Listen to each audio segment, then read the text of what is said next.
Today, I want to talk about 4 things you can do to improve your voiceover recording. We're going to listen to 4 different recordings of 4 different microphones in 2 different locations, and that kind of leads into the first topic that I want to talk about, which is equipment. What do you need? There are a lot of different microphones out there that you can tackle, and most of them will be pretty good for voiceover, so you might already have what you need. First, let's talk about your more traditional microphones. This is a large diaphragm condenser microphone made by CAD Audio. It is the GXL 2200. I've had this mic since college. I purchased it originally to do vocals for music recording, but it's also a great microphone for doing voiceover. It's got a lot of nuance to it. It'll pick up a wide frequency band, and it really kind of adds a little bit of that crisp in the high end that is kind of nice for some voiceover applications. One thing to note with these kinds of microphones, just like a shotgun microphone, if you're used to shooting with those in video, this will require phantom power, so whatever you're recording on will need to be able to supply that to the mic. Whoa, about lost one of my mics. So the second microphone that I want to talk about is a small diaphragm condenser microphone. It's also CAD Audio. When I purchased the GXL 2200, it actually was a package with one of these. This is the GXL 1200. In the music industry, people recording these, it seems like they get used a lot for higher end of the frequency range, whether that's cymbals or acoustic guitar, but they work really great for vocals as well. And the third microphone that we recorded on should be recognizable to anybody out there that has been involved in live shows, whether it's music, presentations, whatever. This is a Shure SM57 dynamic microphone. It is a beast. It's been around forever. They can take a beating. It's solid. All of these actually are solid metal construction. I bought this thing used on eBay when I was in college, like 10 years ago. But another thing about these that I love is that they really reject a lot of off-axis sound. So if you're in not the best recording environment, something like a dynamic microphone can help you hide a lot of those imperfections in your recording space. It's really going to only pick up a lot of that close to the mic sound. You don't get as much ambient room on the dynamic microphone as you might with something like a large diaphragm condenser. Last but not least, the fourth microphone we're going to listen to today is a USB microphone. And it is not a high-end USB microphone. I think I bought this thing for 50 or 60 bucks several years ago. It's made by Blue. It is the Snowball. You guys have also probably seen these all over the internet if you have looked up USB microphones. USB microphones are really awesome because they don't require a big upfront investment typically. They're pretty cheap. You don't need an audio interface or an external recorder to use them, and they can offer you pretty premium sound. And speaking of audio interfaces and ways to record, all of the things that we recorded today are on my Tascam DR40. I had to look there. We have a DR100 that I use at my office for my day job. Tascam makes a lot of great digital recorders. This one I also bought used on eBay ages ago for I think around $80. I've done tons of weddings with it. I've done tons of other recordings and shoots with it. Really does an awesome job, can provide that 48 volts of phantom power, so if you're using a large diaphragm condenser or shotgun mics or whatever, it will work for that. It's really been a pretty good workhorse for the money. And aside from microphones and recording devices, the last few bits of gear that you're going to need if you're going to record voiceover is either a USB cable if you're using a USB mic.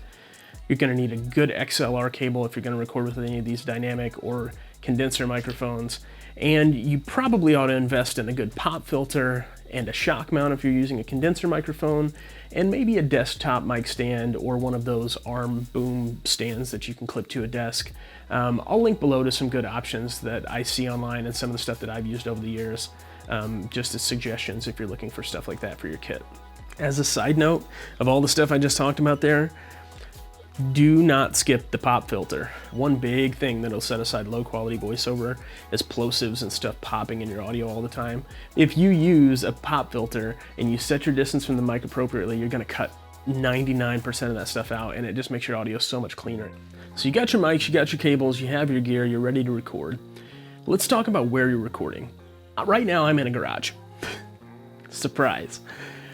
There's not a lot of soft surfaces in here, not a lot of absorbent material in my garage. It's a lot of plywood. There's cement on the floors. I've got a garage door behind me. So if I were to sit here and clap, you're gonna hear some of that reflective sound in the audio that comes through. Now, it's not terrible, and part of that is because there are a lot of things that are diffusing and breaking up those sound waves as they go along. If you ever notice when you've been in an empty home or apartment when you're moving and you clap or you talk, there's just echo everywhere, because all there is hard surfaces and there's nothing to break up those sound waves. You're just in a box. So one thing you wanna try and avoid when picking a place to record, whether it's your home or your studio or location or wherever, is a room that has tons of hard surfaces, not a lot of furniture, not a lot of things to break up the sound. Couches, beds, curtains, carpet, rugs, all of those things are really great at soaking up and absorbing some of that sound so you don't get all those reflections coming back into your audio. Also, which you probably heard before, closets are typically a really nice place to record because you have a ton of hanging absorbent material. It's not terribly big, but it's mostly absorbent, so you don't hear a lot of those reflections coming around. A typical office space in your home would be decent as long as you don't have any crazy things like refrigerators humming nearby. My office is actually right next to my furnace, so when I record I have to kind of bounce in between when the AC and the furnace is running. So you want to try and avoid stuff like that if you can. Need to take a little bit of my own medicine sometimes, but we live in a small house right now and I've kind of got to take what I've got. So once you got your gear and you found your place to record, we need to talk about setting everything up. So mic placement is a big piece of this equation. You really don't want to be too far away from your microphone when you're recording something like voiceover. For me, it seems like somewhere between that 6 to 10 inch mark from the microphone is about the sweet spot. And it depends on how much you project. If you're a quiet speaker, you probably ought to get closer. If you talk a little louder, you might want to back up. And if you have a hard time keeping a consistent distance, a tip that I've used sometimes is to set that pop filter about halfway between where you want to be from your microphone, and that can kind of keep you pushed back or pulled in to where that microphone is. And I usually will use that for myself just so I know kind of this is the sweet spot from where I need to be when I'm projecting into the mic. So one thing to check on microphone placement is listen back to your recording. If your voice sounds thin and not very present, you're probably too far away. If it's like crazy bassy and it sounds like you're trying to do one of those Hollywood movie trailers, you're probably a little bit close. Somewhere in between should have a nice full-bodied sound. You should have high end, you should have lows, you should have presence in the mid-range. Anything too far to the extreme one way or the other probably means you're not quite in the right placement for your microphone. So we've talked about setup and the different microphones and different equipment you can use to get good quality voiceover. Right now, I'm going to record 4 sessions in my kind of makeshift office in the basement, and it is less than ideal. We have lots of hard surfaces. I've got cinder block walls. I do have carpet on the ground. It's a small room, not really treated for audio, but by following some of the best practices with mic placement and using something like the dynamic microphone, which kind of has some off-axis rejection, and avoiding the furnace in the room next door, I will do some recordings and you will hear what it sounds like even in a room as bad as this. And this is a test of the CAD Audio condenser microphone, used most often for things like vocals and music, things with much more nuanced tones. And this is a test of the Shure SM57. This is a workhorse microphone in the music industry and a lot of other industries. It's a dynamic microphone, so you should not hear a ton of background noise. My voice should be pretty present. This is a voiceover test of the Blue Yeti Snowball microphone in an untreated room. I'm currently about 6 to 10 inches away from the microphone using a pop filter. And for the halibut, as my friend Scott would say, I am testing a small diaphragm CAD Audio condenser microphone. So I'm curious to know what you thought that sounded like. For the Blue Snowball portion, my furnace did kick on, so I imagine you heard that in the background. Again, that is just the less than ideal situation I have in my home right now. If I were doing voiceover for a different project, I would probably wait until that furnace was not running, or we would just shut it off for the duration of a voiceover session that I had. But I wanted to go ahead and just run that test, let you listen into that to see what that sounded like. I'm curious to hear your thoughts as well on which microphone sound you prefer. My preference, I think, is a little bit towards that large diaphragm condenser sound, that GXL 2200. But it really can be kind of a matter of personal taste. So curious to hear your comments on that below. Now I'm going to cut away to the 4 sessions that I did in a more treated room, my closet. Being that it's our closet, I'm not going to cut away the footage of that, but you'll get to hear that sound. To give you a little bit of context as to how that room's laid out, it is a walk-in closet, probably about 8 by 10 feet. There are rods with clothing on either side, so it is lots of clothing that will be dampening a lot of that reflection and sound. So I am curious to hear what you think of the difference in quality of the audio.